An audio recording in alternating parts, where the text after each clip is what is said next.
Well, 10 years ago, it was a community in transition. There's lots of transient with rental stock. Peter Rishaug says in the 10 years he's lived in Sonata, it's become a more integrated community, a great place to live. The City of Calgary has really encouraged us as a community, if we want to make the community better, we want to improve those community standards, to really utilize the 311 system. New data provided by the city for Project Calgary shows the number of bylaw complaints for things like noise, graffiti, and unshoveled sidewalks. The map shows the darker the shading, the more complaints. The inner city beltline community of Sonata was number 5 on the list. Because it was overgrown a bit, there was some graffiti and there used to be certain undesirable activities happening here. The escarpment between Scarborough and Sonata was once a dark, dangerous, unwelcoming part of the community.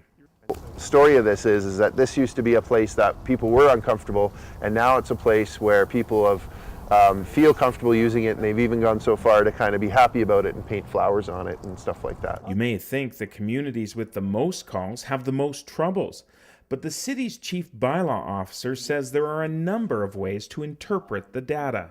There's multiple ways to interpret stats. Yeah. If I had no calls, that could mean things are very good, or it could mean people don't care. And so 65,000 is probably not a bad number in a city of 1.1 million people. What does Bylaw Bill make of the numbers? So overall, what we're seeing is, I think, a fairly well-engaged community. I think Calgarians do care, and that's how I read the stats, is when people call us about a problem, it's because they care. We had a few derelict houses that were causing some great community concern. Rishaug points to 2 derelict houses in the community that are now making way for new multi-family units, in part due to repeated calls to the city's 311 line. That's right. Bylaw and enforcement, they've been great. 311 and bylaw enforcement is a tool. It has to be utilized effectively. On its own, it doesn't necessarily solve an issue in terms of creating a sense of place, creating a sense of family-friendly environment, decreasing crime, which has a lot of inputs and factors into it. Well, again, we know that crime thrives in areas where the appearance is that people don't care, because people that don't care don't report, and that allows crime to work undetected.